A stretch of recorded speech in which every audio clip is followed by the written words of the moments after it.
Baru saja memegang akta cerai, semenit kemudian, saya langsung menghentikan pendanaan sebesar 250 juta rupiah per tahun untuk adik mantan suami saya yang sedang kuliah di Amerika.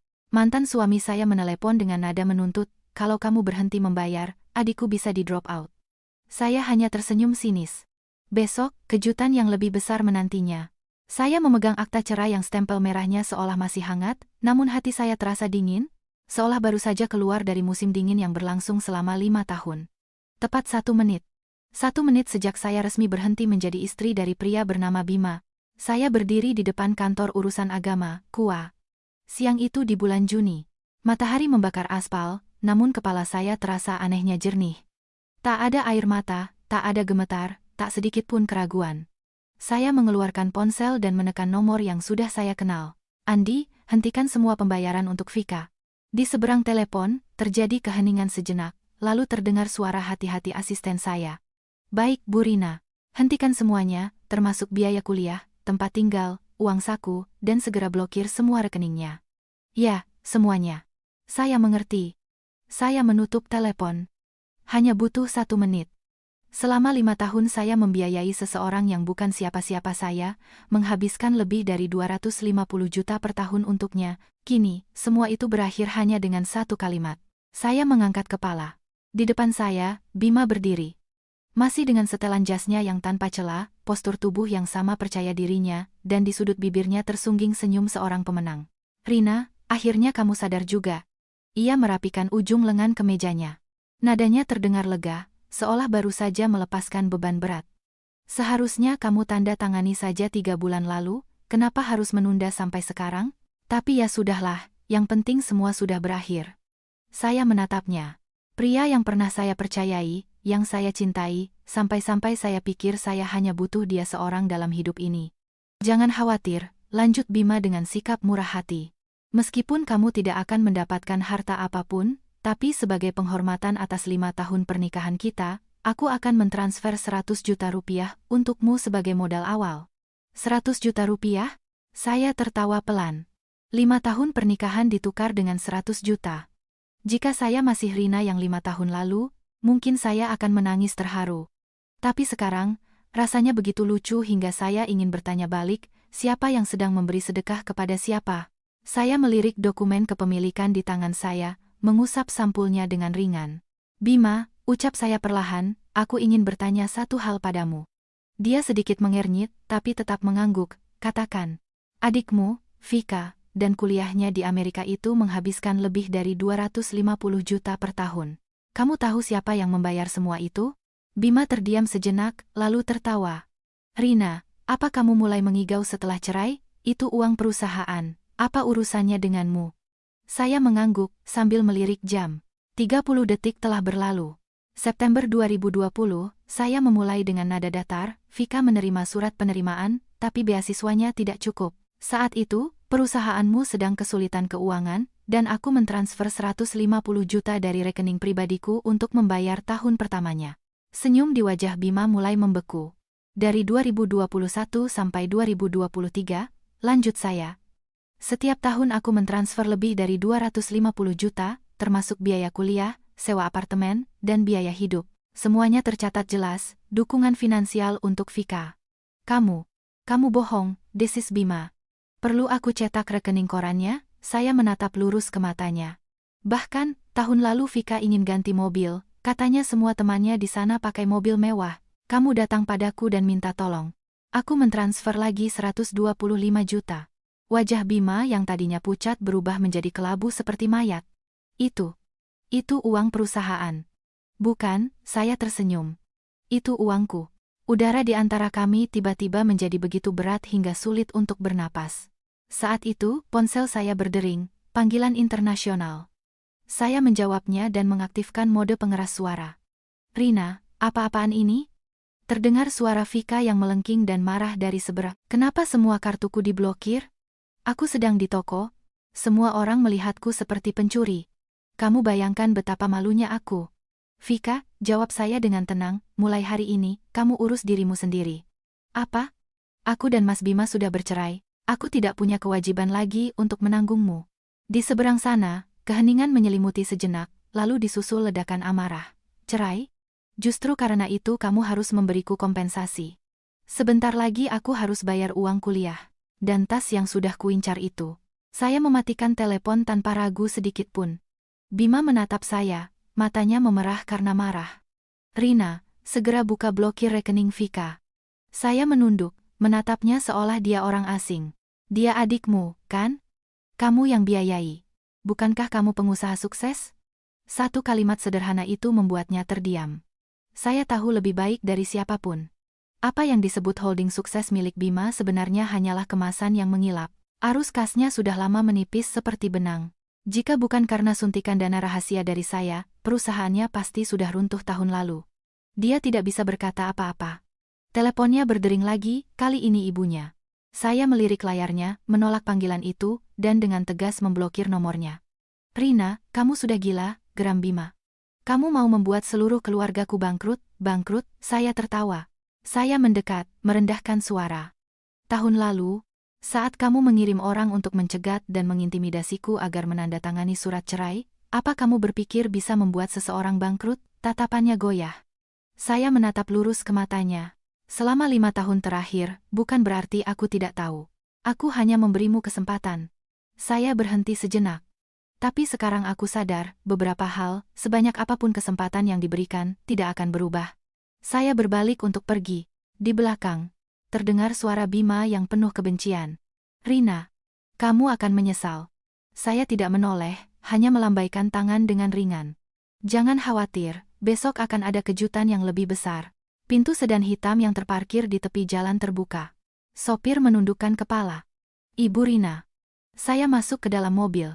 Di kaca spion, saya melihat Bima terpaku di tempatnya di bawah terik matahari. Wajahnya berubah dari marah menjadi bingung, lalu perlahan menjadi takut. Dia tidak tahu bahwa mobil ini adalah yang termurah dari semua mobil yang saya miliki. Sama seperti dia tidak tahu bahwa istri yang selama ini dia remehkan bukanlah wanita biasa. Saya bersandar di kursi dan memejamkan mata, menghela napas panjang. 5 tahun. Akhirnya, semua ini berakhir. Tapi ini baru permulaan.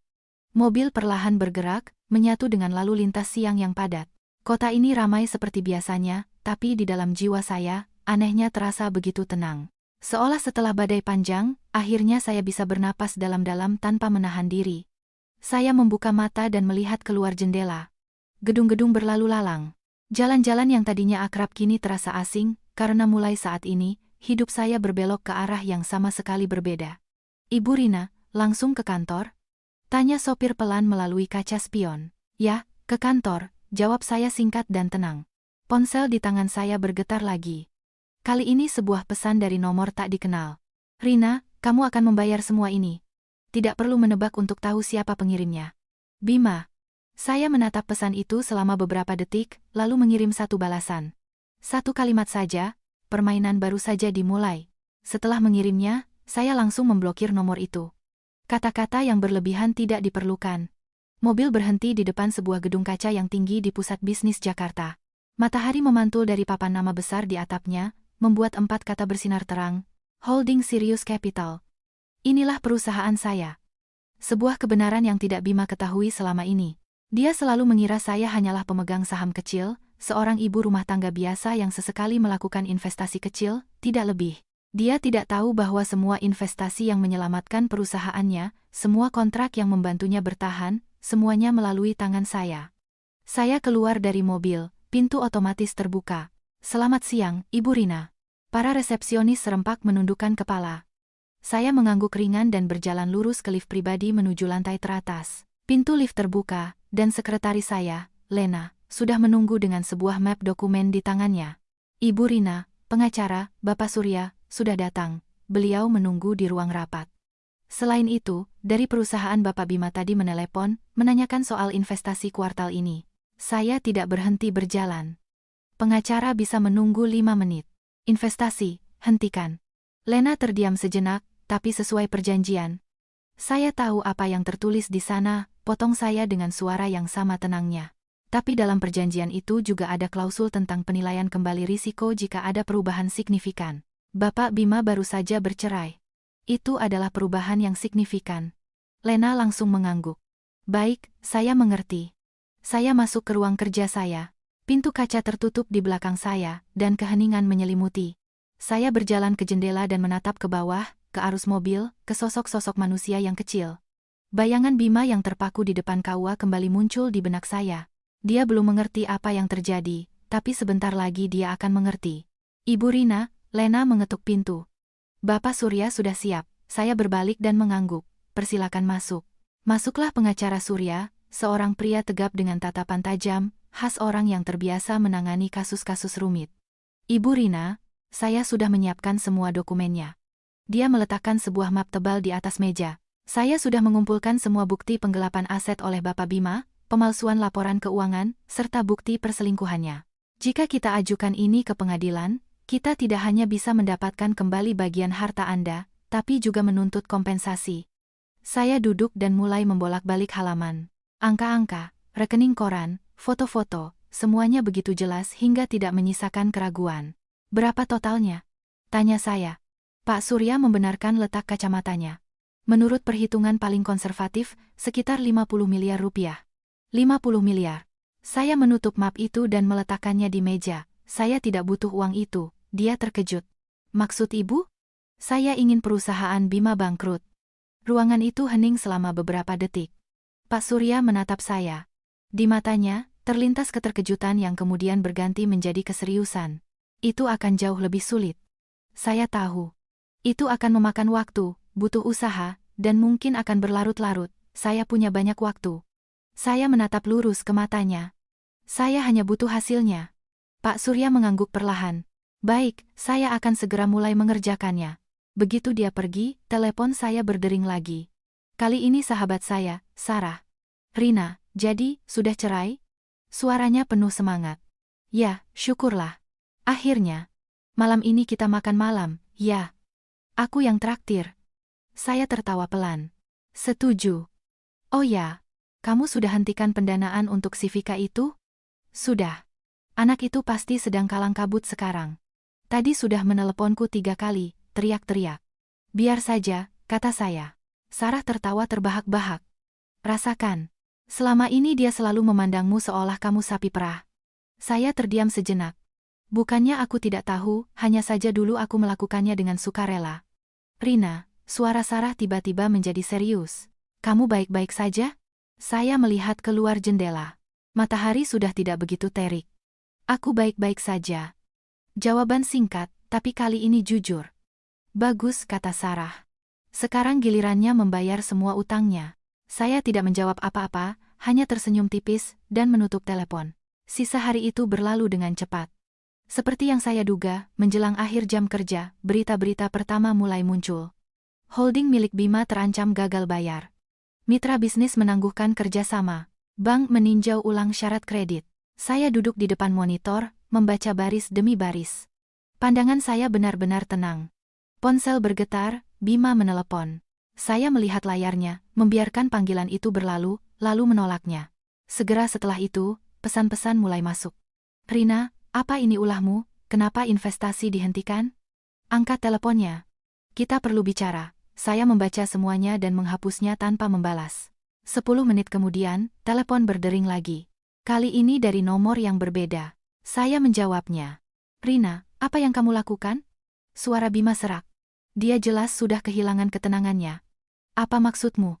Tanya saya lembut. Investasi. Bank? Mitra. Semuanya sekaligus. Kamu pikir aku tidak tahu? Saya bersandar di kursi. Bisnis perusahaanmu sedang tidak baik. Kenapa kamu bertanya padaku? Jangan pura-pura. Geramnya. Rina, kita ini pernah jadi suami istri. Apa kamu harus bertindak sejauh ini? Saya terdiam beberapa detik, lalu bertanya balik. Saat kamu menggelapkan semua aset untuk meninggalkanku tanpa apa-apa, apa kamu ingat kita suami istri? Di seberang sana, keheningan total. Saat kamu membawa wanita lain ke kantor, ke hotel, apa kamu ingat kita suami istri, Rina? Saat kamu mengirim orang untuk mencegatku di jalan, apa kamu ingat kita suami istri, potong saya. Suara saya tidak keras, tapi setiap kata seolah menembus keheningan. Di seberang telepon benar-benar sunyi. Setelah waktu yang lama, suara Bima menjadi lebih rendah. Apa yang kamu mau? Akhirnya dia menanyakan pertanyaan itu. Saya memandang langit di luar jendela, senja sudah mulai turun.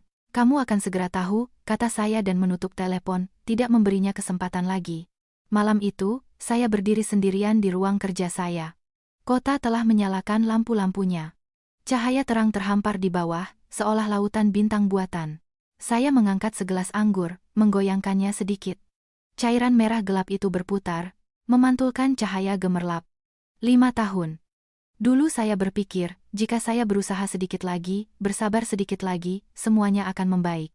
Tapi ternyata, ada orang-orang yang sebanyak apapun pengorbanan yang kamu berikan, mereka akan tetap menganggapnya sebagai hal yang wajar. Saya menyesap anggur itu, pahit, tapi nikmat. Ponsel menyala. Laporan berita baru. Kredit untuk holding Bima sebesar 350 miliar rupiah resmi ditangguhkan. Saya tersenyum. Bima, sudah kubilang, ini baru permulaan. Di luar, kota bersinar, dan di dalam diri saya, satu pintu telah tertutup, dan pintu lainnya perlahan mulai terbuka. Keesokan paginya, saya bangun lebih awal dari biasanya. Bukan karena terburu-buru ke kantor, melainkan karena perasaan ringan yang aneh, namun di saat yang sama, pikiran saya begitu jernih hingga tidak bisa bersantai sedetik pun. Saya sadar betul bahwa kejadian kemarin hanyalah awal, dan gelombang yang sesungguhnya masih akan datang. Jika saya tidak menjaga ritme ini, saya bisa dengan mudah terseret kembali. Saya membuat kopi dan pergi ke balkon, memandangi kota yang masih mengantuk.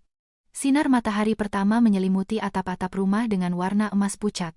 Gambaran 5 tahun terakhir melintas di benak saya.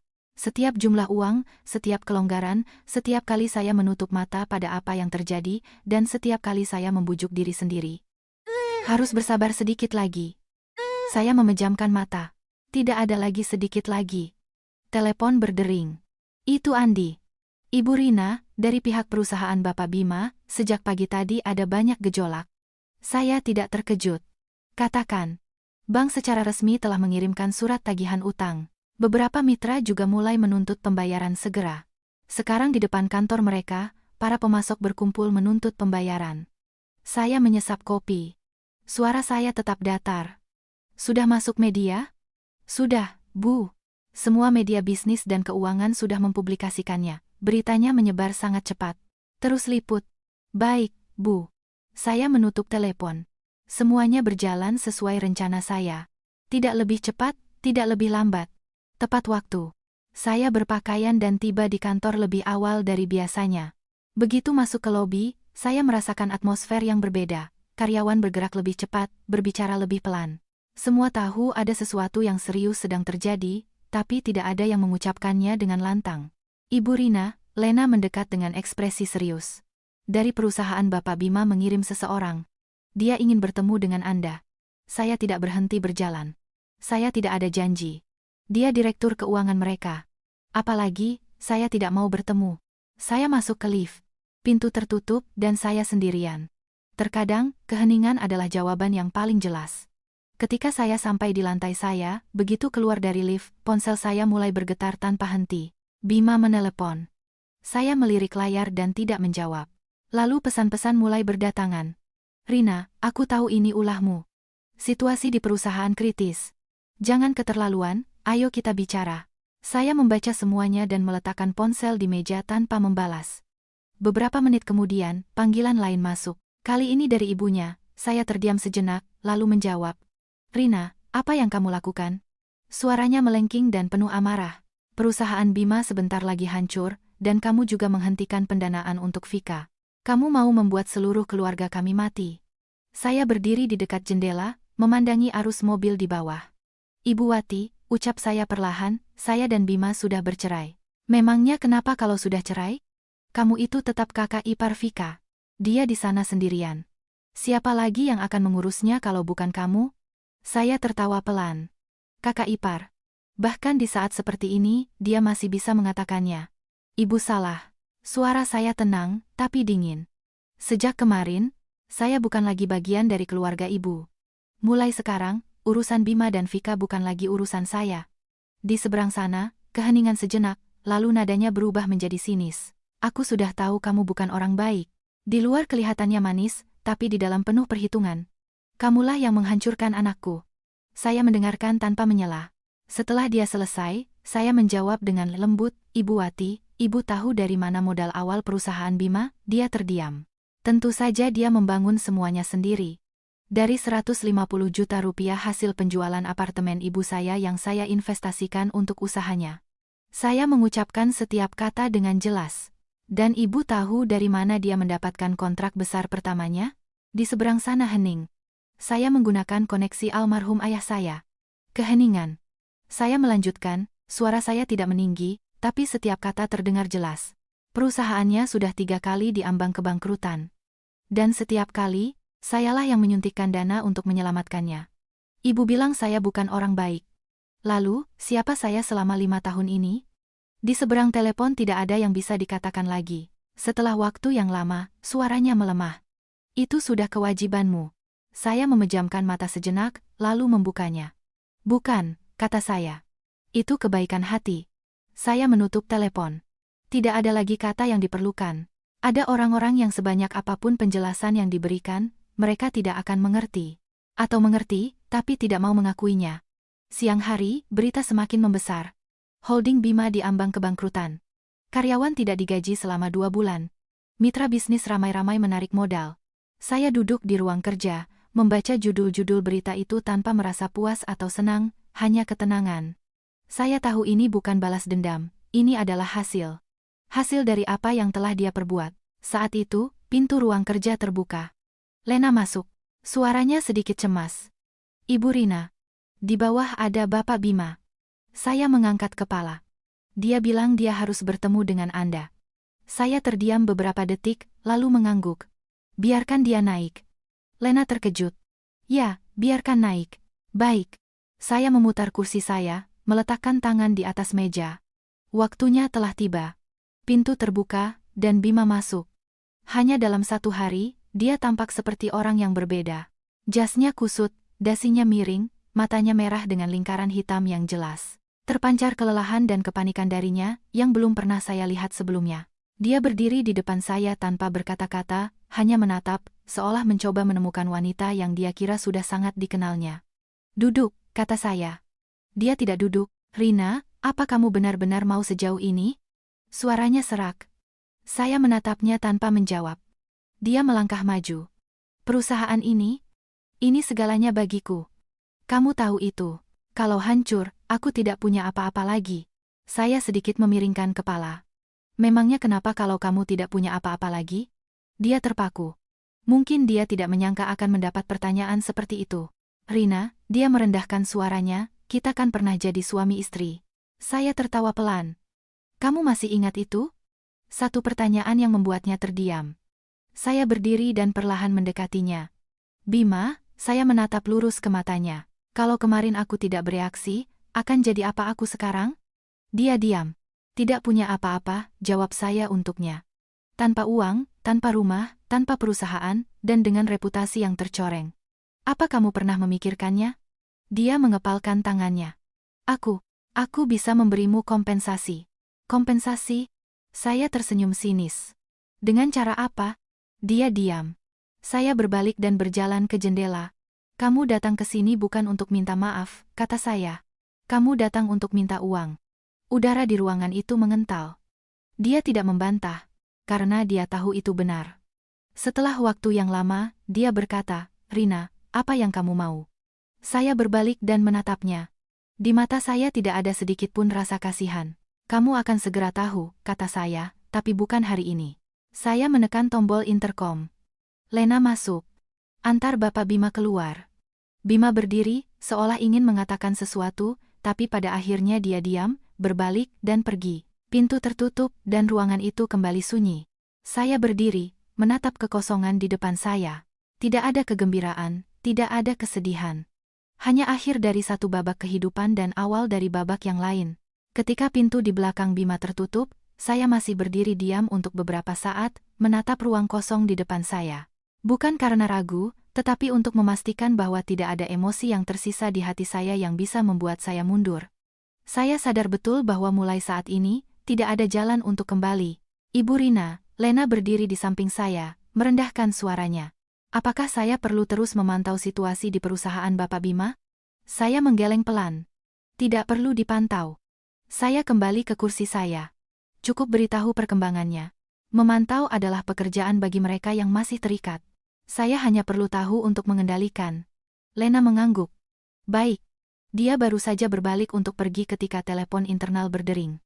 Saya mengangkat gagang telepon. Ibu Rina, pihak bank ingin mengonfirmasi beberapa informasi mengenai kredit perusahaan Bapak Bima. Suara Andi di seberang terdengar jelas dan tegas. Bagaimana situasi mereka? Mereka secara resmi telah diklasifikasikan dalam kelompok risiko tinggi. Jika dalam 72 jam tidak ada suntikan dana, prosedur penyitaan aset akan dimulai. Saya terdiam sejenak. 72 jam, 3 hari, waktu yang cukup bagi sebuah perusahaan untuk bertahan atau benar-benar runtuh. Tidak ada yang berubah, kata saya. Kita tidak ikut campur. Mengerti? Saya menutup telepon. Di kepala saya, angka dan tenggat waktu tergambar jelas seperti di peta. Saya tidak perlu menebak. Saya tahu persis apa yang akan terjadi selanjutnya. Malam itu, saya pulang dari kantor lebih awal. Bukan untuk beristirahat, tetapi untuk mengunjungi tempat yang sudah lama tidak saya datangi. Apartemen tua tempat ibu saya pernah tinggal. Gerbang besi di halaman masih sama tuanya seperti dulu. Catnya mengelupas. Tanaman merambat melilit sudut dinding. Hampir tidak ada yang berubah, hanya saja orang di dalamnya sudah tiada. Saya mendorong pintu lobi dan masuk. Hening. Bau kayu tua, waktu, dan kenangan. Saya berjalan perlahan melewati ruangan-ruangan, menyentuh dinding yang warnanya sudah memudar. Bayangan ibu yang sedang duduk di dekat jendela, dengan tekun menjahit, muncul di benak saya. Rina, uang bukan segalanya. Suaranya seolah masih terdengar di sini. Tapi jika kamu memilikinya, jangan biarkan orang lain menggunakannya untuk menekanmu. Saya berhenti, memejamkan mata sejenak. Dulu saya tidak sepenuhnya mengerti kata-kata itu. Sekarang saya mengerti. Saya masuk ke kamar tidur ibu, membuka laci meja rias, dan mengeluarkan sebuah kotak kayu kecil. Di dalamnya ada dokumen, sertifikat kepemilikan, perjanjian, dan surat wasiat. Saya tidak pernah membukanya selama ini. Bukan karena takut, tapi karena tidak perlu. Tapi hari ini saya membukanya. Setiap barisnya tertulis dengan jelas dan tegas. Semua hartanya, ibu wariskan kepada saya, termasuk apartemen ini dan sebagian saham di sebuah perusahaan yang tidak pernah Bima ketahui. Saya tersenyum sangat tipis. Ternyata, sejak awal saya memiliki jauh lebih banyak dari yang dia kira. Saya hanya memilih untuk diam. Saya menutup kotak itu dan membawanya. Ketika saya meninggalkan gedung apartemen, hari sudah mulai gelap. Lampu-lampu jalan baru saja menyala, menyinari jalanan sepi dengan cahaya keemasan pucat. Saya berhenti sejenak di gerbang, menoleh ke belakang. Aku mengerti, Bu, bisik saya, lalu berjalan pergi. Malam itu saya tidak pulang ke apartemen saya. Saya pergi ke tempat lain, ke sebuah restoran mewah dengan pemandangan panorama di lantai atas, yang dari sana seluruh kota malam terlihat. Sarah sudah menunggu saya di sana. Akhirnya, dia melambaikan tangan. Saya mendekat dan duduk. Kamu terlihat berbeda. Sarah menatap saya dari atas ke bawah. Apanya yang beda? Tidak ada lagi ekspresi sabar yang konyol itu. Saya tertawa. Terdengar kasar, tapi benar. Sarah mengangkat bahu. Dulu kamu rela menahan begitu banyak hal demi dia. Sekarang kalau kuingat-ingat, aku masih kesal. Saya tidak membantah, karena dia benar. Pelayan membawa makanan. Kami makan sambil mengobrol. Suasananya jauh lebih santai daripada beberapa hari terakhir. Dengar, Sarah meletakkan garpunya. Sampai sejauh mana kamu akan melangkah? Saya meletakkan gelas saya. Sampai dia mengerti. Mengerti apa? Bahwa tidak semua hal bisa diambil tanpa membayarnya. Sarah terdiam beberapa detik, lalu mengangguk. Adil. Ponsel saya bergetar. Pesan dari nomor tak dikenal. Saya manajer Bank X, kami ingin mendiskusikan kewajiban utang perusahaan Bima dengan Anda. Saya membacanya dan tersenyum. Umpan sudah dimakan. Sarah mengangkat alis. Apa rencanamu? Saya tidak langsung menjawab, hanya menatap keluar jendela ke arah gemerlap lampu kota. Besok semuanya akan jelas, kata saya. Keesokan paginya, saya datang ke bank untuk pertemuan yang telah dijadwalkan. Ruang rapat yang luas, cahaya putih yang dingin. Seorang pria parubaya berjas berdiri ketika saya masuk. Ibu Rina. Dia mengulurkan tangan. Nama saya Budi. Saya menjabat tangannya dan duduk. Kami sudah mempelajari berkas perusahaan Bapak Bima, mulainya tanpa basa-basi. Situasinya sangat buruk. Saya tahu. Kami ingin menanyakan, apakah Anda berniat untuk berpartisipasi dalam restrukturisasi? Saya menatapnya, dengan syarat apa? Dia tersenyum tipis. Anda akan mendapatkan kendali atas perusahaan. Saya tidak terkejut. Inilah langkah selanjutnya. Dan Bapak Bima akan diberhentikan dari manajemen. Saya bersandar di kursi, terdiam beberapa detik, dan berkata, setuju. Satu jawaban singkat, tapi itu sudah cukup. Permainan secara resmi telah memasuki babak baru. Ketika saya keluar dari bank, telepon berdering. Bima, kali ini saya menjawab, Rina, kamu bertemu dengan perwakilan bank, kan? Suaranya tergesa-gesa. Ya, apa? Apa yang akan kamu lakukan? Saya berhenti di trotoar, menatap orang-orang yang lalu lalang. Kamu akan segera tahu. Rina, jangan berani-berani. Selamat tinggal, Bima. Saya menutup telepon tanpa membiarkannya selesai bicara. Angin sepoi-sepoi bertiup. Saya berjalan terus. Setiap langkah terasa mantap, tanpa menoleh ke belakang. Setelah keluar dari bank, saya tidak langsung kembali ke kantor, melainkan berjalan kaki cukup lama di sepanjang jalan yang sudah akrab. Angin pagi membawa kesejukan ringan, cukup untuk menjernihkan pikiran dan menyusun langkah-langkah selanjutnya dari rencana yang sudah lama saya pikirkan. Hanya saja hari ini, semuanya secara resmi terungkap. Ponsel saya bergetar tanpa henti. Tanpa melihat, saya tahu siapa itu. Bima. Kali ini saya tidak menjawab. Bukan karena menghindar, tapi karena waktunya belum tiba. Beberapa jawaban harus ditunggu untuk mendapatkan bobotnya. Begitu saya masuk ke lobi perusahaan, Lena menghampiri dengan wajah tegang. Ibu Rina, pagi ini di perusahaan Bapak Bima terjadi sesuatu. Saya berhenti. Katakan, para karyawan berkumpul di depan, menuntut pembayaran gaji. Beberapa langsung mengundurkan diri di tempat. Sudah ada wartawan di sana, saya mengangguk ringan. Tidak mengherankan. Ketika arus kas sebuah perusahaan terputus, reaksi pertama selalu datang dari dalam. Bank sudah mengirimkan pemberitahuan resmi? Sudah, Bu. Kemungkinan hari ini atau besok akan ada tindakan lebih lanjut. Saya masuk ke lift. Siapkan dokumennya, Lena. Baik, Bu. Pintu lift tertutup dan pantulan diri saya muncul di permukaan cermin. Seorang wanita dengan punggung tegak dan tatapan tak tergoyahkan, sama sekali tidak mirip dengan diri saya yang dulu, yang satu panggilan dari Bima saja bisa membuat saya cemas seharian. Saya menghela napas pelan, bukan karena lelah, tapi karena akhirnya saya berhasil keluar. Setelah sampai di ruang kerja dan baru saja duduk, saya mendengar telepon berdering. Kali ini saya menjawab. Rina, suara Bima hampir berteriak. Sebenarnya apa yang kamu mau? Saya meletakkan telepon di meja, mengaktifkan mode pengeras suara. Suara saya tenang, kamu mulai kehilangan kendali. Bukan urusanmu mengajariku, geramnya. Karyawan mogok. Bank menagih utang. Mitra memutus kontrak. Semuanya serentak. Kalau bukan kamu dalangnya, siapa lagi? Saya tidak langsung menjawab, hanya bertanya balik. Kamu tidak pernah berpikir, kenapa semua ini terjadi serentak? Di seberang sana, keheningan sejenak, lalu terdengar tawa dingin. Jangan berputar-putar, katakan saja langsung. Saya bersandar di kursi. Karena fondasimu sudah lama rapuh, udara di seberang sana mengental. Saya melanjutkan dengan suara datar, dan aku hanya menyingkirkan penyangganya. Satu kalimat yang menjelaskan segalanya. Dia tidak berkata apa-apa. Hanya terdengar napasnya yang berat. Setelah waktu yang lama, suaranya menjadi lebih rendah. Rina, aku tahu aku salah. Saya tidak terkejut.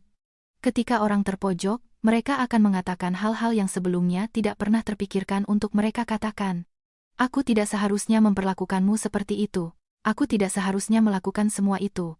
Saya diam, tidak menyela. Bisakah kamu memberiku kesempatan? Dulu, kata-kata itu mungkin akan membuat saya luluh, tapi sekarang. Kesempatan untuk apa? Tanya saya. Untuk memperbaiki semuanya? Saya tersenyum sinis. Kamu mau memperbaiki semuanya atau menyelamatkan perusahaan? Di seberang sana, keheningan total. Jawaban tidak diperlukan. Saya sudah tahu jawabannya.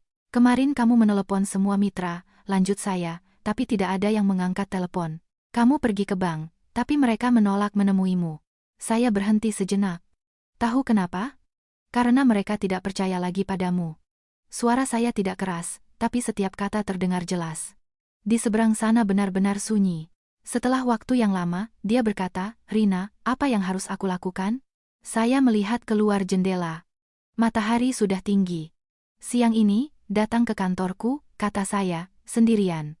Saya menutup telepon, tidak memberinya kesempatan untuk menjelaskan. Tepat pukul 3 sore, Bima muncul. Kali ini dia tidak terlihat begitu tegang seperti pagi tadi, tapi kelelahan jelas terlihat di wajahnya. Tatapannya tidak lagi menunjukkan kepercayaan diri yang dulu, melainkan sesuatu yang mirip dengan kepasrahan. Dia masuk ke ruang kerja, tidak berkata apa-apa, hanya berdiri. "Kukira kamu tidak akan datang," kata saya. "Aku tidak punya pilihan lain," jawabnya. Saya mengangguk. "Duduk." Dia duduk, meletakkan tangannya di atas lutut dan sedikit menundukkan kepala. Untuk pertama kalinya saya melihatnya dalam posisi seperti itu, lebih rendah dari saya. Bukan karena saya memaksanya, tapi karena dia sendiri yang sampai pada titik ini. "Aku akan bicara terus terang," saya memulai. "Bank setuju saya berpartisipasi dalam restrukturisasi perusahaanmu." Dia langsung mengangkat kepala. "Apa?" "Aku akan mengambil alih kendali." Udara membeku. Dia menatap saya, tidak percaya dengan apa yang didengarnya. "Dan kamu," lanjut saya, "mundur dari posisi pimpinan." "Tidak mungkin." Dia melompat berdiri. "Itu perusahaanku." "Dulu perusahaanmu," koreksi saya. Satu kata, tapi itu mengubah segalanya. Dia berdiri, napasnya terengah-engah. "Rina, kamu merebutnya dariku?" "Tidak." Saya menatapnya. "Aku mengambil kembali apa yang memang sudah menjadi milikku." Dia terpaku.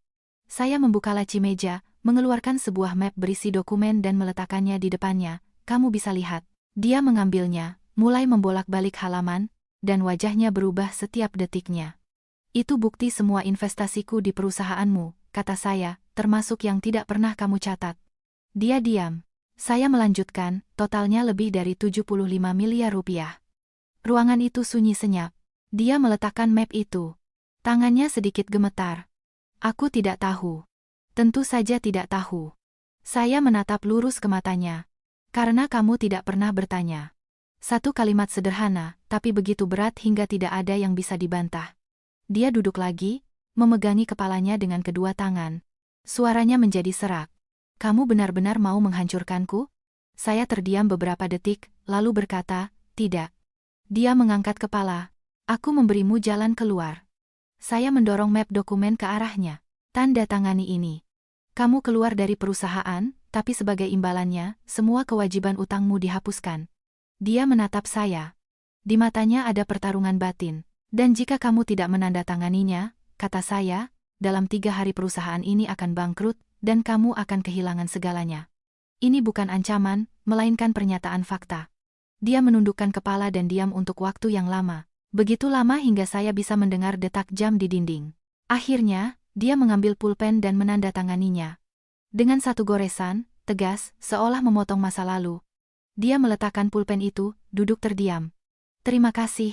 Saya mengambil dokumen-dokumen itu. Dia tertawa, tawa yang kering dan tanpa kehidupan. "Terima kasih." Dia menggelengkan kepala. "Rina, kamu sudah berubah." "Tidak." Saya menatapnya.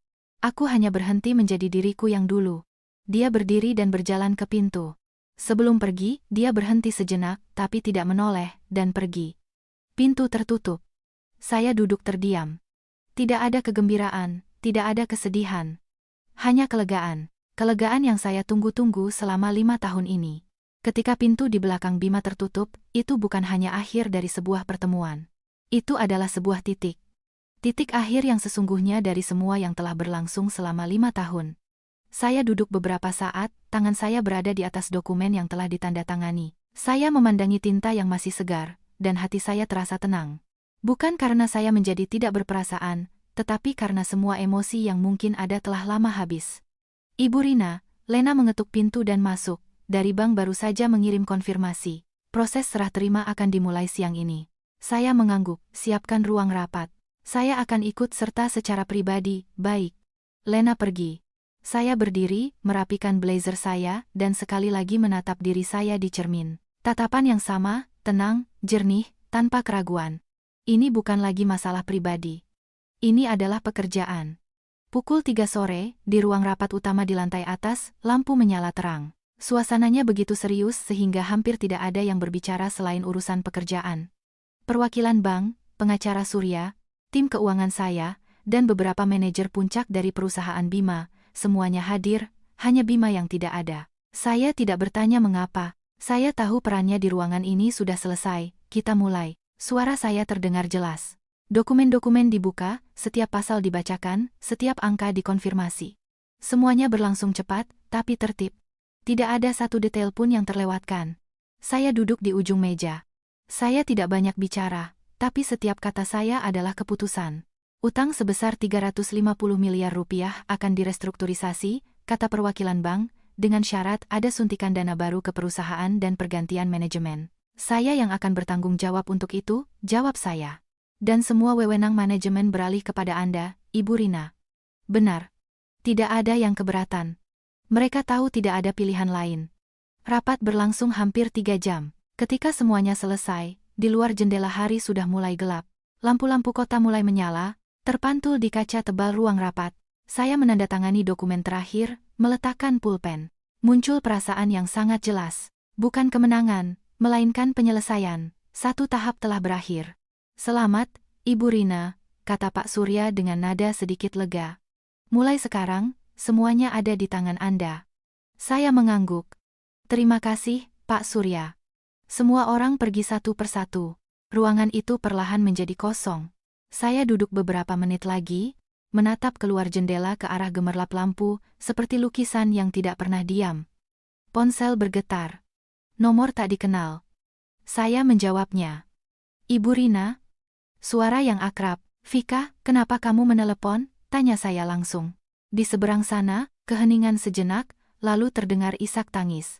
Rina, tolong, transfer uang. Aku sebentar lagi akan di drop out. Suaranya tidak lagi melengking seperti sebelumnya.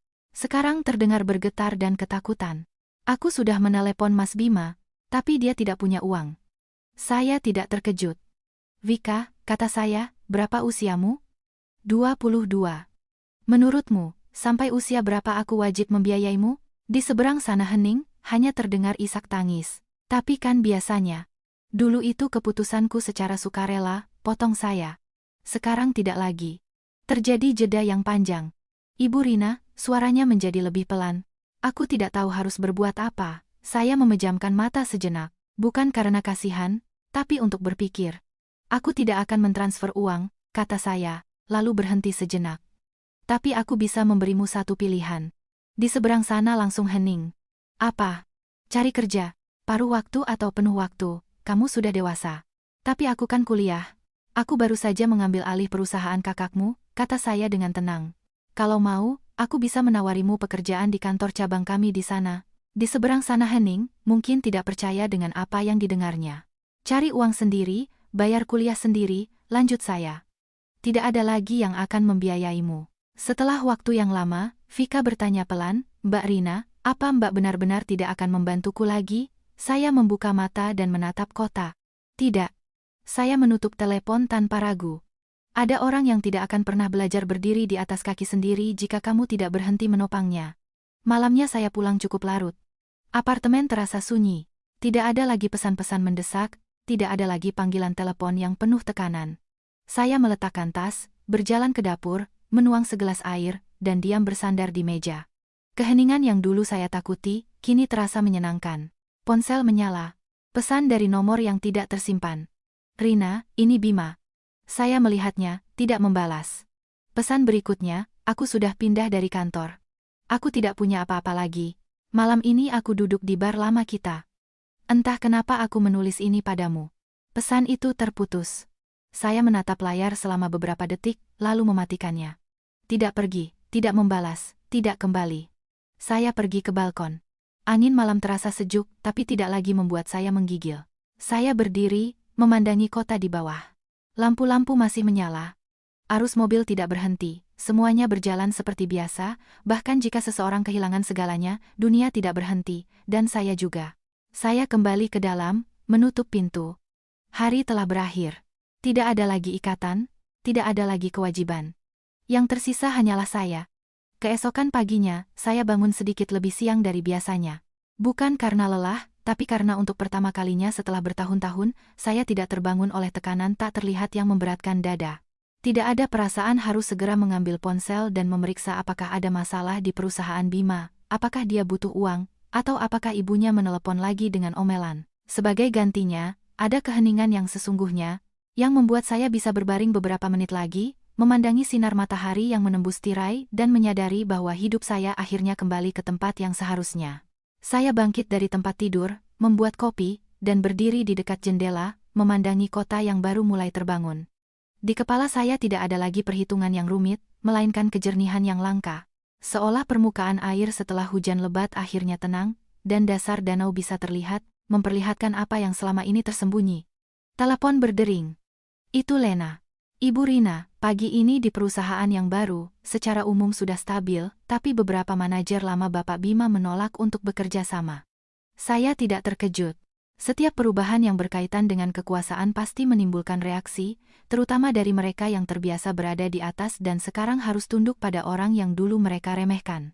Kirimkan saya daftar nama-nama itu. Suara saya tenang, tapi tegas.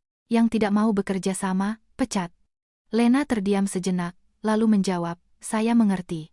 Saya menutup telepon, menyesap kopi. Rasa pahit menyebar di lidah, tapi tidak lagi tidak menyenangkan, karena kali ini saya sendiri yang memilih rasa pahit itu, bukan dipaksa menelannya. Tiba di kantor, saya merasakan atmosfer yang sangat berbeda dari hari-hari sebelumnya. Tidak ada lagi kekacauan, tidak ada lagi tatapan bingung. Sebagai gantinya, ada kewaspadaan, pengamatan, dan bahkan rasa hormat. Saya berjalan melewati lobi, dan setiap karyawan berdiri untuk menyapa. Tanpa berlebihan, tapi cukup untuk menunjukkan bahwa posisi saya sudah jelas. Ibu Rina, seorang manajer paruh baya mendekati saya. Suaranya sedikit ragu. Kami ingin tahu rencana Anda selanjutnya. Saya berhenti dan menatapnya. Pertama, stabilisasi, kata saya, lalu pengembangan. Dia mengangguk, tapi di matanya masih terbaca kekhawatiran. Dan mengenai Bapak Bima, dia tidak ada hubungannya lagi dengan ini. Saya menatap lurus. Satu kalimat singkat yang memotong semua spekulasi. Saya masuk ke ruang kerja baru, bekas ruang kerja Bima. Suasananya sama, perabotannya sama, yang berubah hanya orang yang duduk di sini. Saya meletakkan tas, perlahan duduk di kursi, mengusap permukaan meja tempat dia dulu duduk dengan keyakinan yang nyaris angkuh, dan sekarang di sini hanya ada kekosongan. Bukan karena saya ingin merebut tempat ini, tapi karena tempat ini kembali ke tempat yang seharusnya. Siang hari, saat saya sedang meninjau laporan, telepon berdering. Itu Sarah. Rina, aku baru dengar berita. Berita apa? Kamu benar-benar mengambil alih perusahaannya? Saya tersenyum tipis. Ya. Ya Tuhan, kukira kamu hanya menggertak. Ternyata kamu benar-benar melakukannya. Itu bukan gertakan, kata saya. Itu rencana. Sarah terdiam beberapa detik, lalu tertawa. Rasakan. Lalu bagaimana denganmu? Apa kamu merasa lebih baik? Saya melihat keluar jendela. Sinar matahari memenuhi ruangan, tapi tidak menyilaukan. Lebih baik, jawab saya. Lebih baik dari yang kukira. Setelah menutup telepon, saya melanjutkan pekerjaan. Angka, rencana, semuanya jelas. Tidak lagi bergantung pada emosi. Tidak perlu mempertimbangkan perasaan orang lain. Semuanya kembali ke esensinya. Logika, pragmatisme, dan transparansi. Menjelang sore, Lena masuk dengan ekspresi sedikit ragu. Ibu Rina, ada tamu. Siapa? Bapak Bima. Saya tidak terkejut, hanya bertanya, apa katanya? Katanya ini pertemuan terakhir. Saya terdiam beberapa detik, lalu mengangguk. Biarkan masuk. Bukan karena saya ingin melihatnya, tapi karena beberapa hal harus diselesaikan sampai tuntas. Bima masuk. Kali ini tanpa jas, tanpa penampilan yang sempurna. Kemeja sederhana yang sedikit kusut, wajah yang tirus, dan tatapannya tidak lagi menunjukkan pertarungan, hanya kelelahan dan kepasrahan. Dia berdiri di depan meja, tidak duduk. Aku tidak akan menyita banyak waktumu, suaranya pelan. Saya diam, menunggu. Aku hanya ingin bertanya satu hal. Saya mengangguk ringan. Seandainya dulu aku tidak melakukan semua itu, apa sekarang semuanya akan berbeda? Pertanyaan yang sangat sederhana, tapi diajukan terlalu terlambat. Saya menatapnya, tidak mengalihkan pandangan. Ya, jawab saya, sangat berbeda. Dia tersenyum sinis, senyum yang sangat tipis, tapi penuh kepahitan. Sudah kuduga. Jeda berlangsung beberapa detik, lalu dia melanjutkan dengan suara lebih pelan lagi. Rina, maafkan aku. Saya tidak bereaksi. Bukan karena tidak mendengar, tapi karena permintaan maaf itu seharusnya diucapkan sudah sangat lama. Aku tahu mengatakan ini sekarang tidak ada gunanya, lanjutnya, tapi aku tetap ingin mengatakannya. Saya menatapnya dan mengangguk pelan. Ya. Satu kata, bukan pengampunan, tapi juga bukan dendam. Hanya penerimaan. Dia berdiri beberapa detik lagi, lalu berbalik. Sebelum pergi, dia berhenti. Rina, dia tidak menoleh. Aku akan mengurus sisanya sendiri. Saya tidak menjawab. Pintu tertutup. Kali ini benar-benar untuk yang terakhir kalinya. Saya duduk, menatap kekosongan di depan saya. Di dalam hati tidak ada gejolak apapun, tidak ada rasa puas, tidak ada penyesalan, hanya ketenangan yang mendalam, seolah setelah menempuh perjalanan panjang, akhirnya bisa berhenti tanpa menoleh ke belakang. Di luar, senja mulai turun, kota kembali menyalakan lampu-lampunya. 1 hari lagi telah berakhir, tapi kali ini bukan akhir dari serangkaian penderitaan, melainkan kelanjutan dari kehidupan baru. Kehidupan di mana saya tidak lagi berdiri di belakang seseorang, tidak lagi memikul beban orang lain, melainkan memilih jalan saya sendiri. Saya berdiri dan keluar dari ruang kerja. Cahaya di koridor terang, setiap langkah saya mantap, tidak tergesa-gesa, tidak lambat, hanya dalam ritme saya sendiri. Setelah kepergian Bima, saya tidak langsung kembali ke meja, melainkan berdiri sejenak di koridor. Cahaya putih lampu jatuh di lantai membentuk garis lurus yang tidak berkelok, seperti jalan yang kini saya tempuh, jelas, tegas, tanpa ruang untuk keraguan yang begitu lama menghambat saya. Saya menarik napas dalam-dalam dan berjalan terus. Setiap langkah tidak lebih cepat, tapi lebih mantap, seolah sudah direncanakan sejak lama. Beberapa hari berikutnya, perusahaan perlahan-lahan stabil, bukan dengan menutupi masalah secara eksternal, melainkan secara fundamental. Setiap departemen ditinjau ulang, setiap pengeluaran menjadi transparan. Setiap posisi diisi oleh orang yang tepat. Saya tidak mencoba mengubah segalanya dalam satu malam. Saya tahu bahwa sesuatu yang dibangun terlalu cepat juga akan mudah runtuh. Karena itu, saya memilih jalan yang lambat tapi pasti, langkah demi langkah. Seperti yang diajarkan ibu saya saat menjahit. Jahitan harus rata dan kuat. Barulah pakaian itu akan awet. Ibu Rina, Lena memberikan saya sebuah map berisi laporan. Posisi keuangan minggu ini membaik. Arus kas mulai pulih. Saya membolak-balik halaman. Angka-angka tidak lagi berwarna merah. Perlahan-lahan kembali seimbang. Bahkan ada sedikit pertumbuhan, perubahan kecil, tapi cukup untuk memahami. Arahnya sudah benar. Lanjutkan dengan ritme yang sama, kata saya. Tidak perlu terburu-buru. Lena mengangguk. Baik. Dia sedikit ragu, lalu menambahkan, oh ya, ada kabar tentang Bapak Bima. Saya berhenti. Apa? Dia menjual apartemennya, pindah, dan katanya sedang mencari pekerjaan. Saya terdiam beberapa detik. Tidak terkejut, tapi juga tidak acuh tak acuh. Ya. Satu kata. Tidak ada lagi pertanyaan, tidak ada lagi komentar. Lena mengerti, dan tanpa berkata apa-apa lagi, dia keluar. Saya melanjutkan pekerjaan, tapi di kepala saya terlintas bayangan Bima di masa lalu, pria yang yakin segalanya ada di tangannya. Lalu, hanya dalam beberapa hari, semuanya runtuh. Bukan karena ada yang menghancurkan, tapi karena fondasinya tidak kokoh. Malam itu, saya pulang dari kantor lebih awal. Bukan karena urusan mendesak, tapi hanya ingin berkeliling kota. Tanpa tujuan, tanpa rencana, hanya berkendara perlahan di jalan-jalan yang sudah akrab, melihat orang-orang yang lalu lalang, wajah-wajah yang tidak dikenal, dan menyadari bahwa hidup ini tidak berputar di sekitar satu orang. Apapun yang hilang atau didapat, hidup terus berjalan, tidak menunggu. Saya berhenti di sebuah kedai kopi kecil, masuk, memilih sudut yang tenang, memesan espresso, dan hanya duduk, tidak melakukan apa-apa. Hanya menatap keluar jendela, di mana senja mulai turun, dan siluet orang-orang berlalu lalang. Masing-masing punya cerita sendiri, hidup sendiri. Tidak ada yang saling kenal, dan tidak ada yang peduli. Ponsel bergetar. Pesan dari Vika. Saya membukanya. Ibu Rina, saya sudah dapat pekerjaan. Saya tidak langsung menjawab. Pesan berikutnya. Saya bekerja di sebuah restoran cepat saji. Gajinya tidak besar, tapi saya akan berusaha.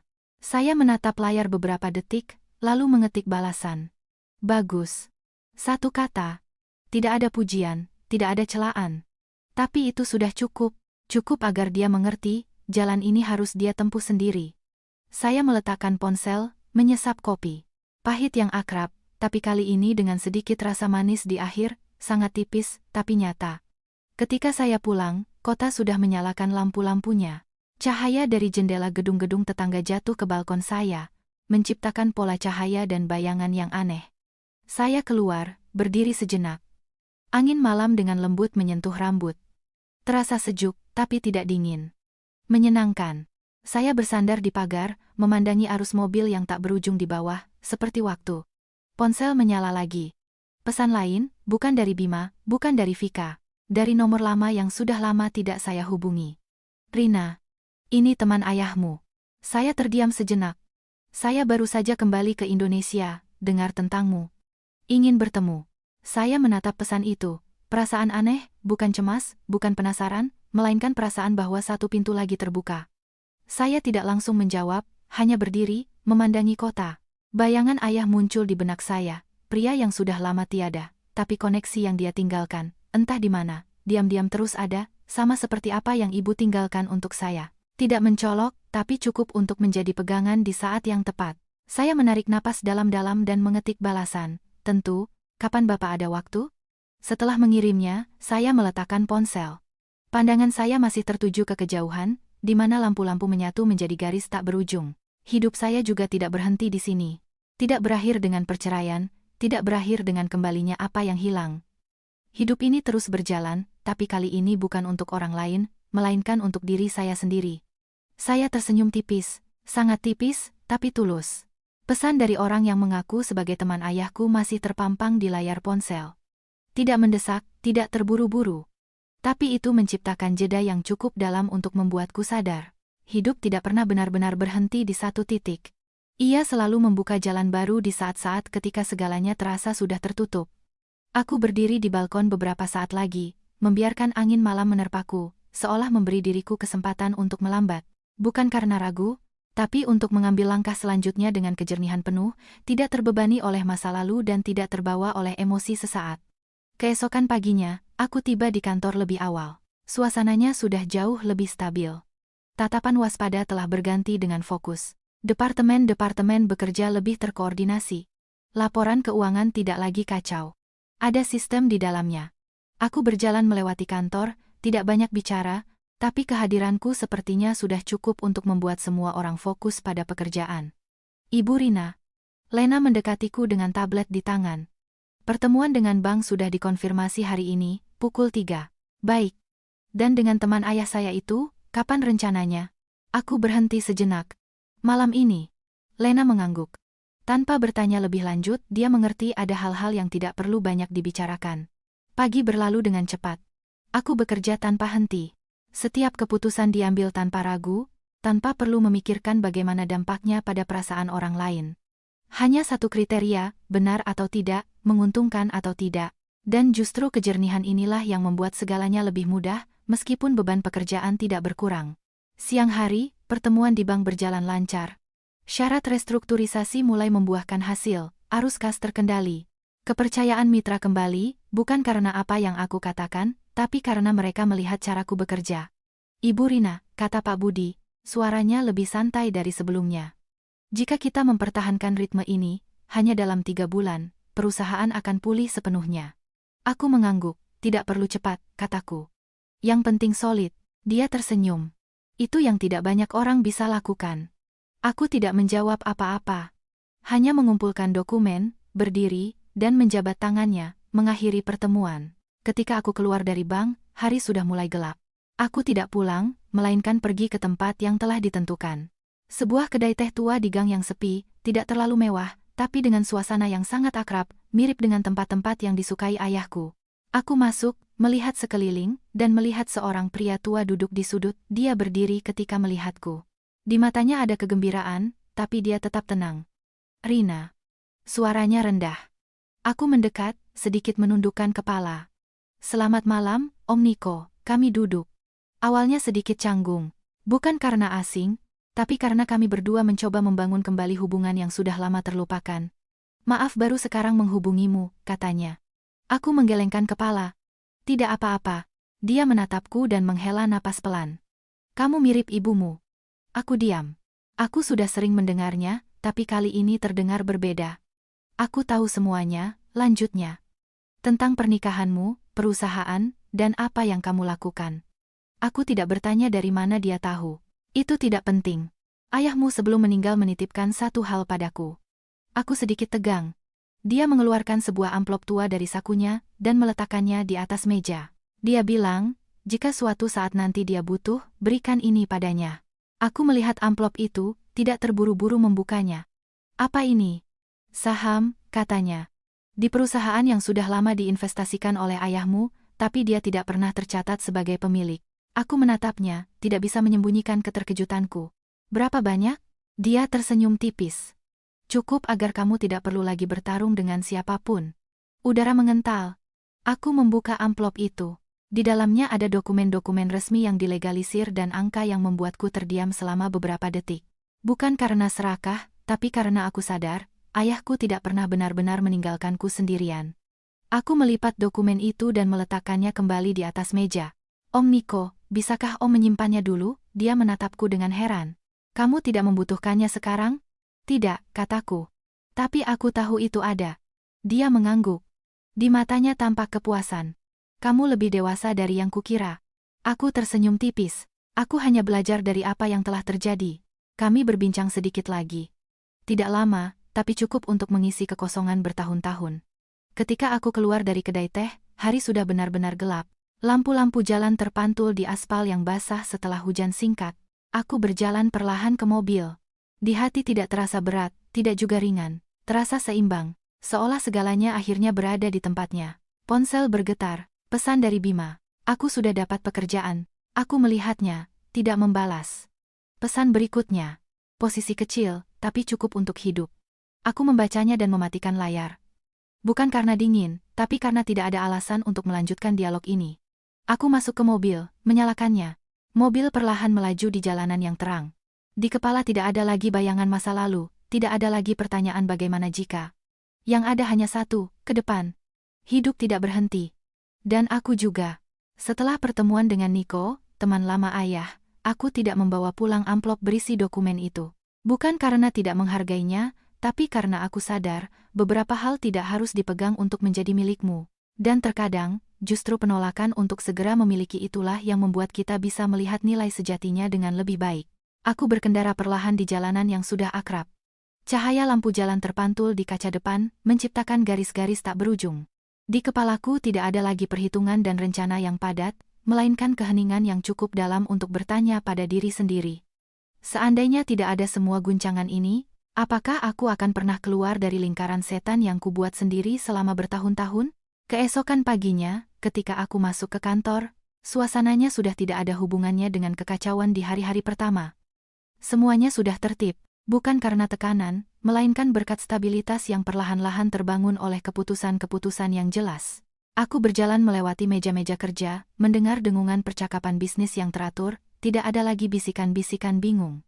Dan itu membuatku sadar, perubahan tidak harus selalu berisik untuk menjadi efektif. Ibu Rina, Lena mendekat. Suaranya ringan, tapi cepat. Mitra dari Korea sudah mengonfirmasi akan melanjutkan kontrak.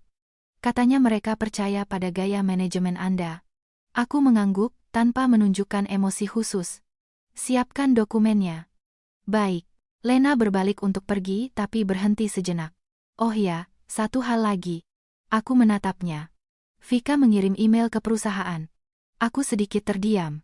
Email apa? Dia mengajukan permohonan magang di kantor cabang kita di sana. Aku terdiam beberapa detik, lalu mengulurkan tangan meminta tablet yang dipegang Lena. Aku membuka email itu, teksnya tidak lagi menuntut seperti dulu, rapi, jelas, dan sedikit menahan diri. Ibu Rina, saya tahu saya tidak punya hak untuk meminta apapun dari Anda, tapi saya ingin mencoba.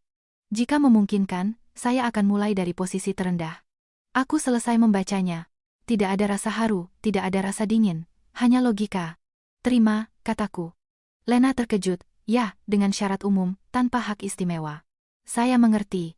Aku mengembalikan tablet itu. Beberapa pelajaran hanya bisa dipahami ketika kita membayarnya sendiri. Tapi jika seseorang benar-benar ingin berubah, ada baiknya memberinya kesempatan untuk memulai dari awal, bukan demi dia, tapi demi diri sendiri, agar tidak membawa kepahitan apapun. Siang hari, saat aku sedang meninjau rencana ekspansi, telepon berdering, nomor tak dikenal. Aku menjawabnya. Rina, ini aku, mantan ibu mertuamu. Aku terdiam sejenak. Suara Ibu Wati tidak lagi setajam dulu. Terdengar pelan dan sedikit lelah. Ada apa? Tanyaku. Aku ingin bertemu denganmu. Aku tidak langsung menjawab. Bukan karena tidak nyaman, tapi karena aku menimbang-nimbang. Apakah pertemuan ini ada gunanya? Hanya sekali, tambahnya. Aku tidak akan mengganggumu lagi. Aku melihat keluar jendela. Matahari siang bersinar terang, tapi tidak menyilaukan. Siang ini, kataku, di kafe yang dulu. Baik, dia menutup telepon. Pada waktu yang ditentukan, aku tiba lebih dulu, memesan air mineral, dan menunggu. Tak lama kemudian, dia masuk, masih sama, tapi terlihat lebih kurus. Di wajahnya tidak ada lagi ketajaman, hanya kelelahan yang tak bisa disembunyikan. Rina, panggilnya. Aku berdiri, sedikit mengangguk. Ibu Wati. Kami duduk, awalnya diam. Bukan karena tidak ada yang bisa dibicarakan, tapi karena terlalu banyak yang telah terjadi, dan kami berdua tidak tahu harus mulai dari mana. Maafkan aku, katanya. Aku tidak terkejut, tapi juga tidak bereaksi. Dulu aku banyak bicara buruk tentangmu. Aku menatapnya, tidak menyela. Aku pikir, karena kamu punya uang, berarti kamu wajib. Dan aku tidak pernah berpikir bahwa itu adalah pilihanmu. Suaranya menjadi lebih pelan. Baru setelah Bima kehilangan segalanya, aku sadar. Aku menghela napas pelan. Bukan dengan lega, tapi dengan penerimaan. Aku menelepon bukan untuk minta uang, katanya cepat, seolah takut aku salah paham. Hanya ingin mengatakan satu hal padamu. Aku menunggu. Terima kasih. Aku diam. Kata-kata sederhana, tapi diucapkan terlalu terlambat. Aku tidak berani berharap kamu akan memaafkan, lanjutnya. Hanya ingin kamu tahu, apa yang kamu lakukan. Aku mengerti. Aku menatapnya dan mengangguk pelan. Ya. Tidak lebih, tidak kurang. Dia menundukkan kepala. Bima, dia juga sedang berusaha. Aku tidak bertanya. Aku tidak berharap kamu hanya ingin kamu hidup dengan baik. Aku tersenyum tipis. Aku memang hidup dengan baik. Dia mengangguk. Matanya sedikit berkaca-kaca. Dia berdiri. Aku pergi. Aku tidak menahannya. Hanya duduk dan melihatnya pergi. Siluetnya perlahan-lahan menghilang di keramaian jalan. Aku tidak merasa puas, tidak juga menyesal. Hanya penyelesaian yang sunyi. Tanpa kebisingan, tanpa drama. Malamnya aku pulang, membuka pintu. Lampu di ruangan menyala. Ruang yang akrab dan sunyi, tanpa kebisingan dari masa lalu. Aku meletakkan tas, pergi ke balkon, memandangi kota di mana lampu-lampu membentang seperti pita tak berujung. Ponsel menyala. Pesan dari Omniko, Rina, kapan kamu siap, aku akan mengurus semuanya atas namamu. Aku melihatnya dan mengetik balasan. Ya.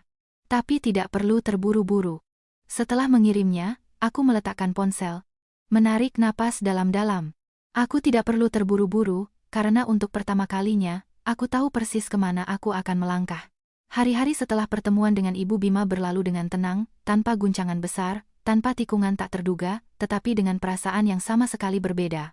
Seolah setelah badai besar, laut menjadi tenang, dan hanya tersisa ombak-ombak kecil yang mengingatkan pada badai yang telah berlalu, yang kini telah menjadi masa lalu. Aku masih datang ke kantor tepat waktu, mengerjakan urusan dengan ritme yang biasa, tetapi di dalam hatiku tidak ada lagi kekosongan yang menarikku ke belakang. Pagi itu, saat aku sedang meninjau rencana perluasan pasar, Lena masuk. Wajahnya agak aneh, tidak tegang, tetapi termenung. Ibu Rina, ada sesuatu yang saya pikir harus Anda ketahui. Aku mengangkat kepala. Katakan. Bapak Bima mengalami kecelakaan. Aku terdiam sejenak, bukan karena kaget, tetapi karena tak terduga. Serius? Nyawanya tidak terancam, jawab Lena. Tapi lengannya patah. Sekarang dia di rumah sakit. Aku terdiam beberapa detik. Berita ini tidak menyakitiku, tetapi juga tidak membuatku acuh tak acuh. Bagaimanapun, dia adalah orang yang pernah menemaniku menempuh perjalanan panjang. Meskipun berakhir dengan tidak baik. Baik, kataku. Mengerti. Lena mengangguk dan tanpa berkata apa-apa lagi, dia keluar.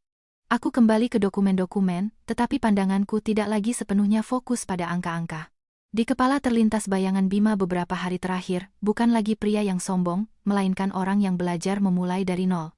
Dan sekarang, satu cobaan lagi. Aku meletakkan pulpen, melihat keluar jendela, dan tanpa berpikir panjang, mengambil keputusan.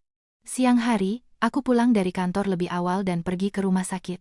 Bukan karena hutang budi, bukan karena sisa-sisa perasaan, tetapi karena aku ingin menyelesaikan semuanya sampai tuntas, tidak meninggalkan ganjalan apapun di hati. Koridor rumah sakit yang panjang berbau antiseptik. Aku berjalan perlahan, menanyakan nomor kamar, dan berhenti di depan pintu dengan nama keluarganya. Berdiri sejenak tanpa ragu, lalu mendorong pintu dan masuk. Bima berbaring di tempat tidur, lengannya digips, wajahnya pucat. Melihatku, dia terdiam. Dia jelas tidak menyangka aku akan datang. Rina, suaranya serak. Aku menutup pintu dan mendekat. Bagaimana keadaanmu? Tidak apa-apa, kecelakaan ringan. Aku mengangguk dan menarik kursi lalu duduk. Udara di antara kami tidak lagi tegang atau berat. Ada keheningan yang aneh, seperti antara dua orang asing dengan masa lalu yang sama. Aku tidak menyangka kamu akan datang, katanya. Aku juga tidak, jawabku. Dia tersenyum lemah. Kali ini senyumnya tidak dipaksakan. Terima kasih. Aku tidak menjawab, hanya menatapnya. Bagaimana pekerjaan? Tanyanya. Baik-baik saja. Baguslah. Kami terdiam. Lalu dia melanjutkan. Aku bekerja di perusahaan kecil. Kecil tapi stabil. Aku mengangguk. Ya, tidak ada lagi yang memanggilku bos. Dia tersenyum sinis. Tapi itu tidak buruk juga. Aku menatapnya. Untuk pertama kalinya aku mendengarnya berbicara tentang hidupnya tanpa sedikit pun kesombongan. Aku banyak berpikir, lanjutnya, melambatkan bicaranya.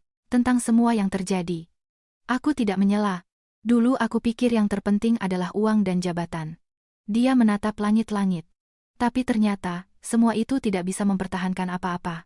Aku menghela napas pelan. Bukan karena setuju, tetapi karena mengerti. Rina, dia menoleh padaku. Apa kamu bahagia? Pertanyaan yang tak terduga. Aku berpikir sejenak dan menjawab.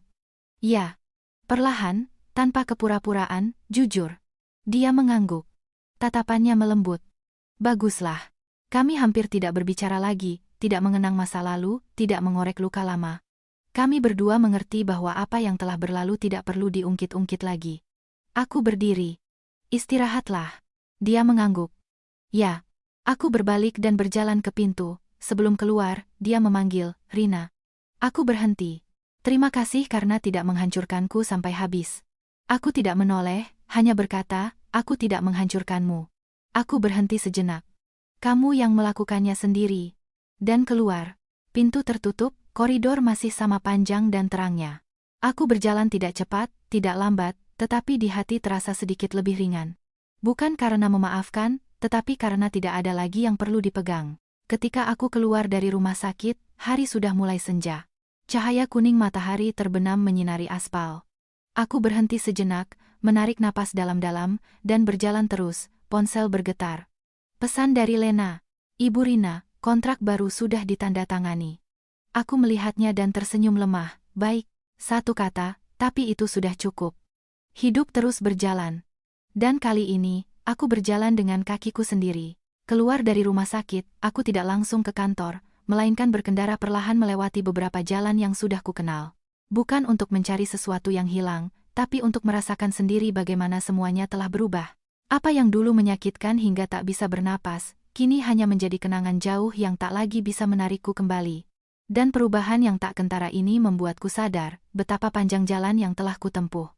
Hari-hari berikutnya, hidupku memasuki ritme yang bisa ditebak. Pagi bekerja di kantor, siang bertemu dengan mitra, malam di rumah. Tidak ada panggilan telepon mendadak, tidak ada pesan yang membuatku harus meninggalkan segalanya. Dan dalam rutinitas ini, aku perlahan-lahan mengerti apa yang tidak kusadari sebelumnya. Ketenangan tidak datang dengan sendirinya. Ia adalah hasil dari banyak langkah yang tegas. Ibu Rina, Lena masuk ke ruang kerja. Matanya bersinar. Laporan kuartal terakhir menunjukkan laba. Aku meletakkan pulpen. Berapa? Tidak besar, tapi stabil. Aku mengangguk, melihat angka-angka itu. Angka-angka itu tidak lagi bernuansa penyelamatan, melainkan pertanda sistem yang bekerja dengan benar. Dan itu lebih penting daripada angka besar dalam jangka pendek, jaga ritmenya, kataku. Baik. Lena tersenyum, kali ini tanpa ketegangan, melainkan dengan kepercayaan yang jelas. Dia pergi, meninggalkanku sendirian. Cahaya masuk melalui jendela, menerangi meja, tumpukan dokumen yang rapi. Dan tiba-tiba aku sadar, ruang ini akhirnya benar-benar menjadi milikku. Bukan karena aku merebutnya, tapi karena aku pantas mendapatkannya. Siang itu, Vika menelepon. Aku melihat namanya, ragu sejenak, lalu menjawab. Ibu Rina. Suaranya tidak lagi selemah dulu. Ada kepercayaan diri di dalamnya. Ada apa? Aku ingin mengucapkan terima kasih. Aku diam. Aku perlahan-lahan terbiasa bekerja, katanya. Awalnya sangat sulit, tapi kurasa aku bisa. Aku tidak langsung menjawab. Bukan karena tidak tahu harus berkata apa, tapi karena aku mendengarkan tidak hanya kata-katanya, tapi juga perubahan nadanya. Aku tidak berani lagi meminta bantuanmu, lanjutnya. Hanya ingin mengatakan, aku sudah mengerti. Aku melihat keluar jendela. Matahari siang bersinar terang. Mengerti apa? Bahwa tidak ada yang wajib menanggung hidupku. Kata-kata sederhana, tapi cukup. Aku mengangguk pelan, meskipun dia tidak melihatnya. Jaga dirimu. Kamu juga. Aku menutup telepon. Tidak perlu lagi. Beberapa percakapan lebih baik diakhiri tepat waktu. Siang hari, aku menerima pesan dari Om Niko. Rina, minggu ini aku akan menyelesaikan semua formalitasnya. Saham itu akan dialihkan atas namamu. Aku melihat layar tanpa terkejut, tapi kali ini aku tidak menundanya. Ya, aku siap. Setelah mengirimnya, aku meletakkan ponsel. Perasaannya bukan gembira, melainkan sangat tenang. Aku sadar bahwa ini bukan sesuatu yang akan mengubah hidupku. Ini adalah bagian dari hidupku. Bagian yang sudah cukup dewasa untuk kuterima, tanpa membiarkannya menguasaiku. Hari-hari berikutnya berlalu lebih cepat dari yang kukira. Perusahaan memasuki fase stabil. Proyek-proyek baru dimulai, tim semakin solid. Aku tidak perlu lagi ikut campur dalam setiap hal kecil. Aku bisa mundur selangkah, mengamati, mengoreksi seperlunya. Dan langkah mundur ini memberiku waktu untuk melihat diriku sendiri. Suatu malam, seperti kebiasaan yang sudah terbentuk, aku berdiri di balkon, memandangi kota. Lampu-lampu membentang seperti pita tak berujung. Angin sepoi-sepoi bertiup, membawa kesejukan yang akrab, tapi tidak lagi membuatku merasa sendirian. Aku teringat hari-hari pertama ketika aku berdiri di sini dengan perasaan hampa, ketika segalanya baru saja runtuh, dan aku tidak tahu harus kemana dan berbuat apa. Lalu, langkah demi langkah, aku melewatinya. Tidak cepat, tidak mudah, tapi cukup mantap untuk tidak jatuh lagi. Ponsel bergetar. Pesan bukan dari Bima, bukan dari Vika, tapi dari diriku sendiri. Sebuah catatan yang sudah lama kusimpan. Hanya satu baris. Jangan lupa siapa dirimu. Aku melihat kata-kata itu dan tersenyum tipis.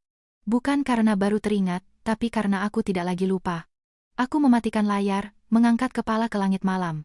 Bintang tidak banyak, tapi cukup untuk melihat bahwa di atas semua lampu buatan ini, ada sesuatu yang jauh lebih besar. Aku tidak perlu lagi membuktikan apapun kepada siapapun. Tidak perlu lagi merebut tempat dalam hidup seseorang. Tidak perlu lagi mengorbankan diri demi pengakuan. Aku hanya perlu hidup sesuai dengan pilihanku sendiri. Dan kali ini, aku memilih diriku sendiri. Akhir tahun datang dengan tenang, tanpa kebisingan dan hiruk-pikuk, sama seperti hidupku yang perlahan-lahan memasuki alur yang stabil setelah semua guncangan.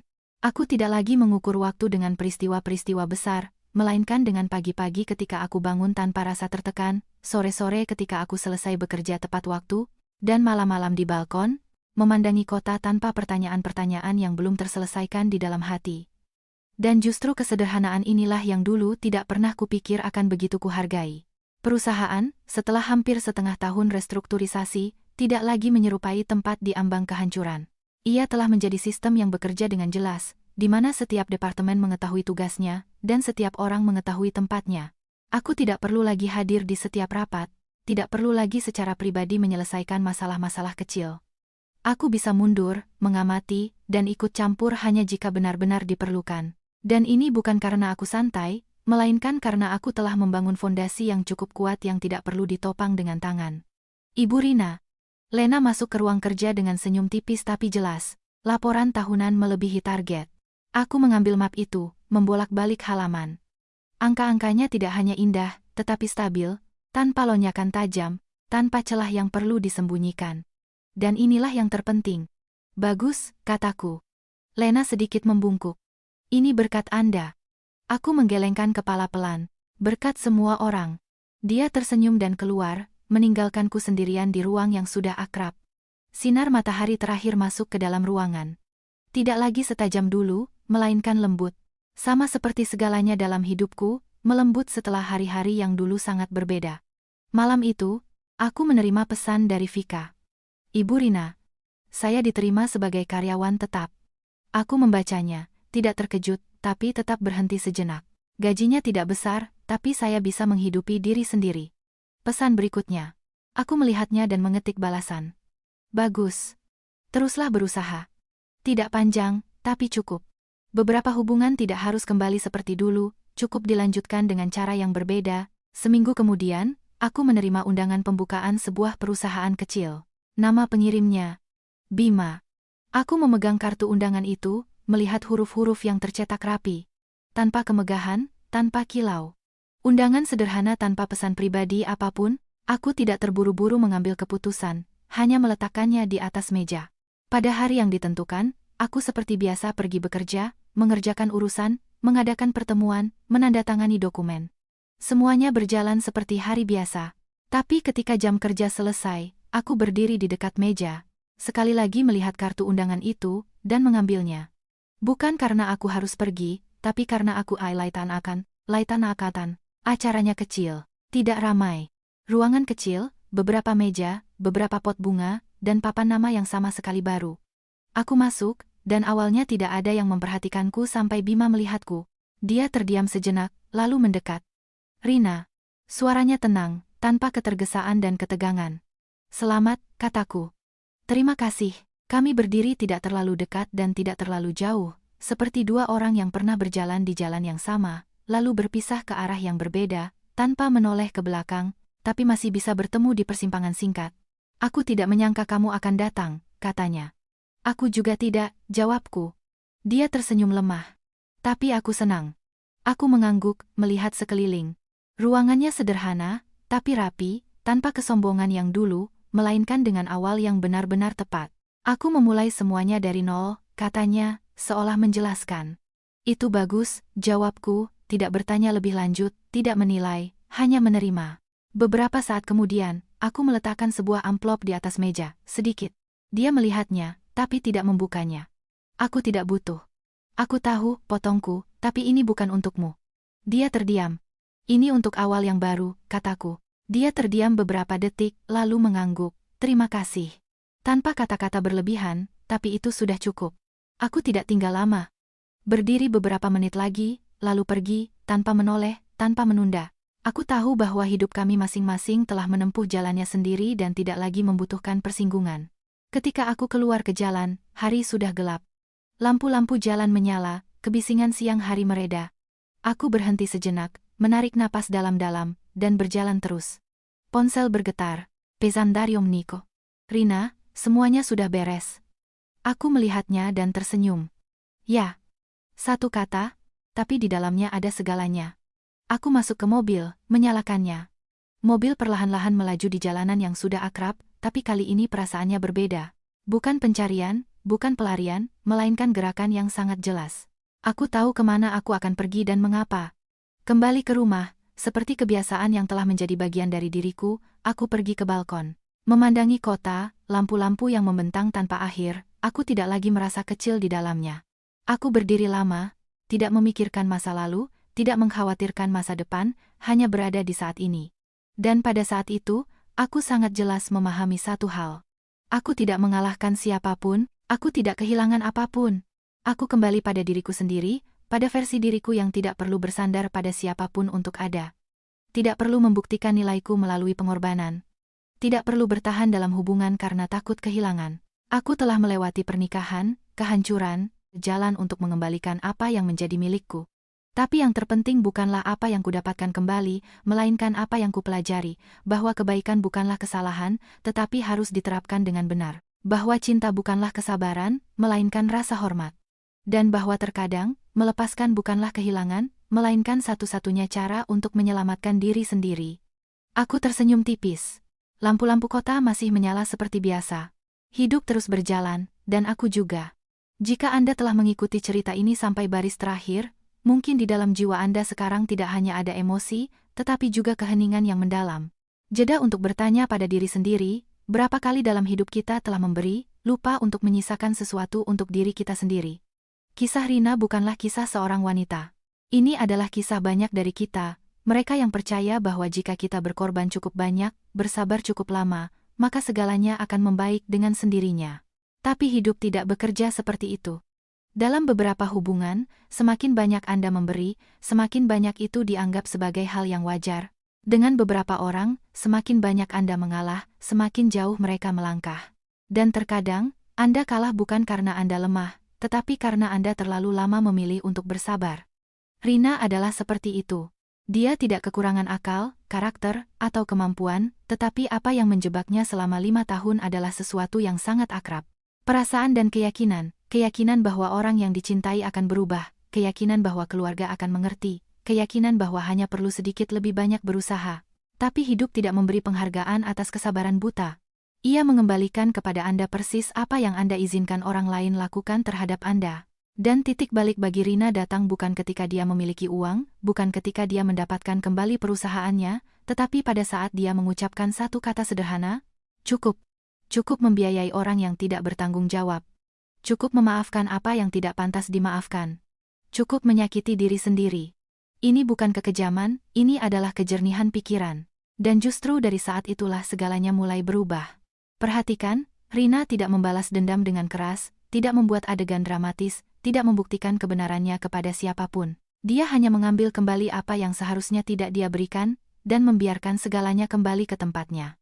Perusahaan itu runtuh bukan karena dihancurkan, tetapi karena ia telah membusuk dari dalam. Seseorang kehilangan segalanya bukan karena diambil, tetapi karena dia tidak pernah benar-benar memilikinya. Ini adalah hubungan sebab akibat, bukan sesuatu yang jauh. Ini adalah hasil yang jelas dari setiap pilihan kecil dalam hidup.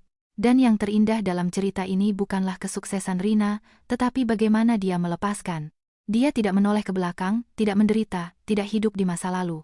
Dia melangkah maju, dengan tenang, memaafkan bukan untuk melanjutkan hubungan, tetapi agar dirinya sendiri tidak membawa beban itu. Membantu bukan karena sisa-sisa perasaan, tetapi karena tidak ingin menjadi pahit, dan pergi bukan karena kalah, tetapi karena akhirnya mengerti apa yang pantas dia dapatkan. Jika Anda di suatu tempat dalam cerita ini mengenali diri Anda sendiri, mungkin Rina di hari-hari pertama atau seseorang yang berdiri di depan pilihan sulit, ingatlah satu aturan sederhana. Anda tidak harus kuat sejak awal, tetapi Anda harus cukup jernih untuk mengerti kapan waktunya untuk berhenti. Hidup tidak menuntut Anda untuk menjadi sempurna. Ia hanya meminta Anda untuk tidak mengulangi kesalahan yang sama di tempat yang sama.